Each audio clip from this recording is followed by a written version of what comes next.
Hey everyone, and welcome back to another video.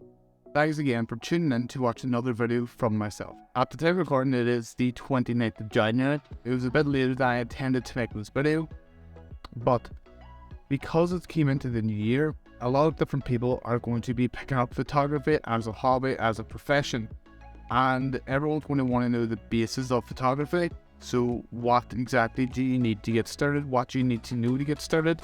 And that's what this video is going to be about. So this is going to be your beginner's guide to photography, where I'm going to break down a couple of terminologies and let you guys know exactly what they are. So I'm going to be running through everything from ISO to shutter speed to your f-stop or your aperture, right through to the RAW format and the JPEG format as well. So let's just hop right into it, shall we? Okay, first off, you don't need a big expensive camera or any of the new mirrorless systems that you always see on TV or just on the internet as well. You don't need any sort of big fancy cameras or big expensive cameras. All you need is a entry-level DSLR or even your phone to start this whole journey as well. Right off the bat, if you're watching this video and you have your phone on you, or if you have your camera about yourself, let's just switch it to manual mode first, and I want to show you how to do it exactly right here. So with the Pro level DSLR, all that we're going to do is we're going to come up here, and where we see the mode button, we'll hold this down, and with the back wheel we are going to simply spin this until we get to the manual mode. This allows us to go into a full manual mode on a professional level body. Now if you're with a entry-level DSLR, you will have this little sort of knob here, and all that we're going to do at that point is, you will see here there is the M on the dial. We are simply going to flick it over to that, and that is how you get into the fully manual mode on an entry-level DSLR. Or if you're on your phone, this is how you're going to do it. When you do switch into manual mode, whether that is on your phone or whether that is on your camera, it's straight away going to give you a lot more control over your shots. As you can probably see, if you're on your phone, you'll get all these different settings, your shutter speed, everything like that. So you will, and that's going to basically help you control how your phone takes the photo. Let's break down the sort of fundamentals of photography, or the exposure triangle is what it's going to be called. So we'll start off by the shutter speed. What is your shutter speed? Well, its name sort of implies it's how fast the shutter acts on your camera. So it's how fast your camera is going to take a photo. You can often see this is 1/250th of a second. And all that means is that it's going to take 250th of a second would be 1/250. That's what that means. In essence, the shutter speed is just how long you're letting your sensor get exposed to the light that's coming in. So for example, if you're shooting a slow shutter speed, you're going to expose that sensor to a lot more light. And if you do this, you're going to get a lot of movement in your photos. This is typically found in things like astrophotography or nature photography. If you were looking to get like silky smooth water, you're going to want all that movement coming into your photo. Or in astrophotography, where you're going to want all the light from them stars to travel into your camera as well, so you can expose and see them in your final image. Now, when shooting slower, it is going to let a lot more light into your camera, as we've talked about. That's why a lot of people will typically use an ND filter, but I'm going to talk about more than that in another video. An ND filter is basically sunglasses for your lens. And a lot of people use them when they're doing long exposures during the day, not necessarily for astrophotography at night. You can have it the other way, and you can have like a really high shutter speed, and what that's going to do, like the opposite of what we've just talked about, it's going to freeze everything in that frame, so it is. And this would typically be found in things like sports photography or any photography that has fast moving parts in it or a lot of motion. You want to be able to have a high shutter speed so you can freeze every moment in that photo. Because of that, if you are using a high shutter speed, you are going to let a lot less light in, meaning that your photos are going to turn out a lot darker. And the reason for that is because, like we said previous, your shutter speed is all about how long you're letting your sensor be exposed to that light. So if you have a really high shutter speed, so 1/1000th of a second, it's not going to let a whole lot of light in and hit that sensor. hence why it's going to become a lot darker in your final image as well before the post-processing. The other part of the exposure triangle, now that we've covered shutter speed, is your ISO. ISO is just how sensitive your camera is going to be to the light that's coming in. So the higher your ISO is set, the more sensitive that sensor is going to be to the light, and it's going to make your photos appear a lot brighter because it's gathering in more light coming into the camera. The higher your ISO, the brighter your photo is going to be. Now you might run into the issue that you might start getting noise or grain the higher your ISO is, because you're essentially letting your camera become a lot more sensitive to any light that's coming into the camera, and because of that there you'll get the noise and the grain, and it's just a way of your camera not being able to process that much information, or just your camera not being able to handle that much sensitivity. And because of that there, the noise and grain can actually really damage your photo and make it look really unprofessional and just not the greatest, and it can actually ruin the photo. The last part of that exposure triangle is going to be your aperture or your f-stop. You can say it either way really, they're pretty interchangeable. So I actually have a video on this if you want to see it here up above, kind of similar to your shutter speed. Your aperture is how much light you're letting into the camera through the lens. Now all lenses have blades on them, and that just controls how much light is actually going to get in. But instead of it being able to flip up your sensor like the shutter speed is to expose it, it's how much light your actual lens is going to let into your camera before you hit the shutter button. So the wider your aperture, the lower the number. So the wider the aperture, it would be like an f1.4, a 1.8. But on the other end, it would be a very small aperture, which would be like f14, f16, f32. So at f1.4 or 1.8, you're going to get a very shallow depth of field. What a shallow depth of field means is that only a part of that photo will be in focus. The rest is going to be very blurry and out of focus, just to create that kind of like sense of like subject. So if you wanted something specifically in focus, you will use a shallower depth of field to really highlight and make it stand out. However, if you are going to be shooting things like landscape, you really want everything in focus. So from where your camera is way into the distance, and for that there you are going to be using something like an f32. Now that might be a bit more of an extreme case, but it's just really a higher f-stop. So like 1632, you know, anything that's quite high is going to get a lot of that frame in focus. The only downside is that like the f16s at the f32s, you are going to lose quite a bit of light, because think about like a pinhole camera, there's only going to be a little bit of light that gets into your camera at that point, at that f-stop as well. These three, the shutter speed, your ISO and your f-stop, they're all going to make up what is called the exposure triangle. You've probably heard it thrown about in TikTok or Instagram or Facebook. Your exposure triangle is just how you're going to balance out your shot so it doesn't weigh heavily on one end or the other. Let's say your shutter speed is quite high because you're in a football match and you need to get that freeze frame of a shot. Well, we can't exactly bring down that shutter speed to get more light into the camera. So what we're going to do, we're either going to open up our aperture. So if we're shooting at f8, we can try and compensate by going down to maybe f5.6, because we also don't want to get that really shallow depth of field, because you might miss the focus of a player that you're trying to track. Now the other way of doing that as well is that we can also raise our ISO up slightly.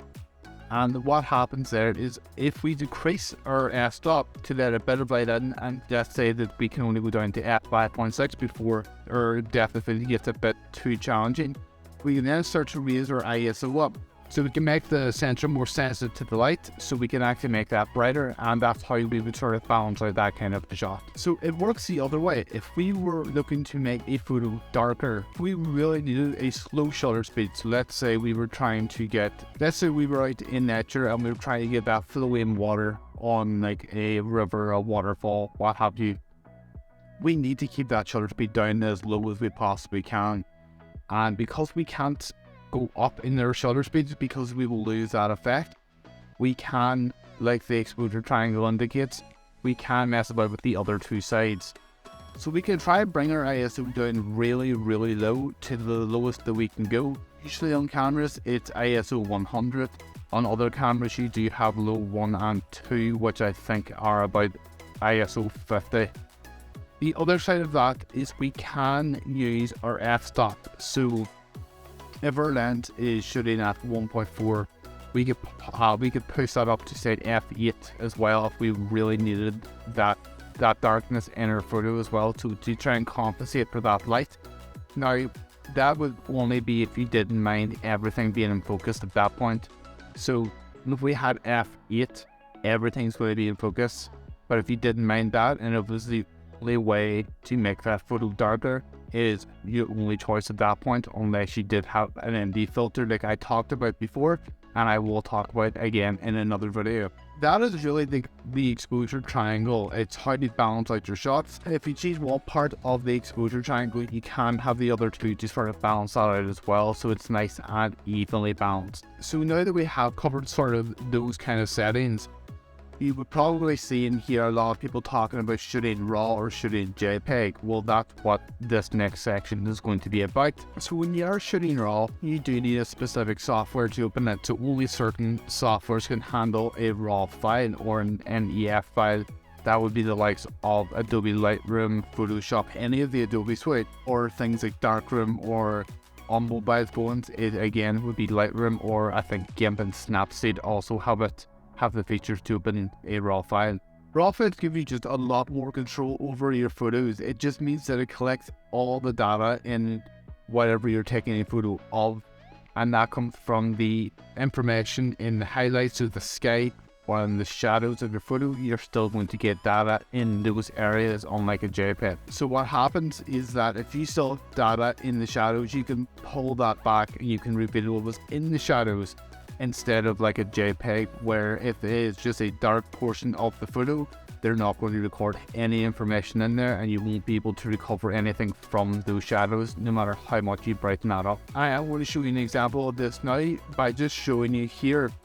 Once I can go into the shadow area of this photo, what I'm going to do is just simply either raise the exposure or raise the shadows, and you can see that there is still data there, and I can reveal what was in the shadows beforehand. In a JPEG, this wouldn't be possible, and you would just get like a really horrible, noisy, defective looking image. Think of a RAW format, like if you were baking like a cake.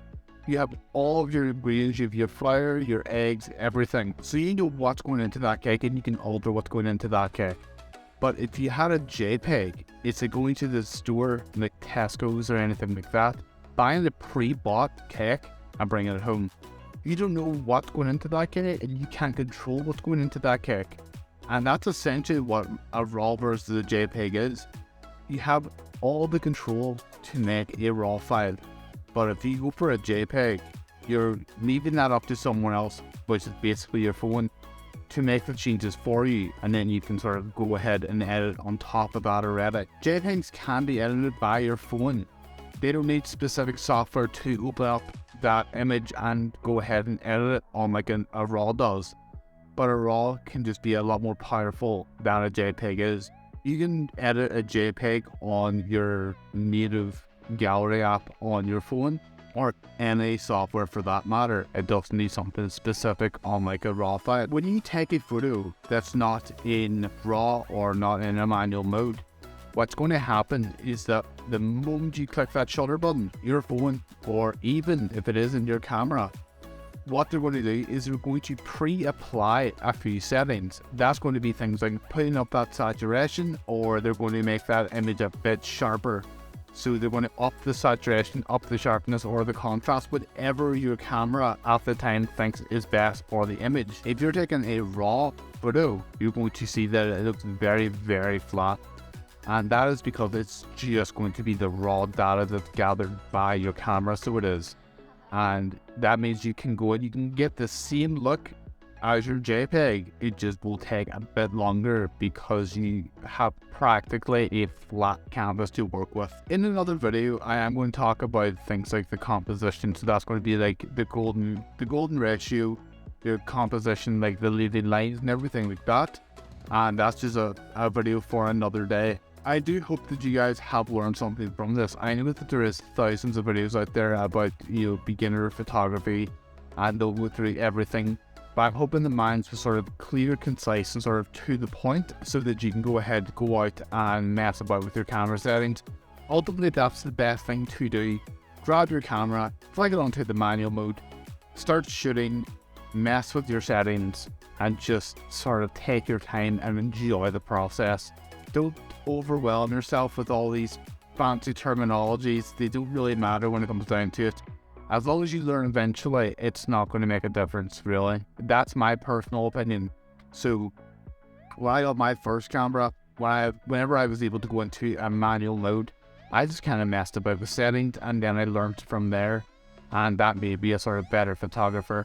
Ultimately, you do want to learn your settings, and you do want to learn that exposure triangle, and it will sort of help you benefit if you're ever on shoots or anything like that. But as always, if you did learn something, please leave me a wee comment down below as well, just to say that you have learned it, or if you have any criticisms, any ideas or anything like that that you want me to talk about, just leave them in that comment section below. The reason I did make this video as well is because I wish I sort of watched these videos when I was learning it, and I wanted to make a video the same way I wish that I could have learned.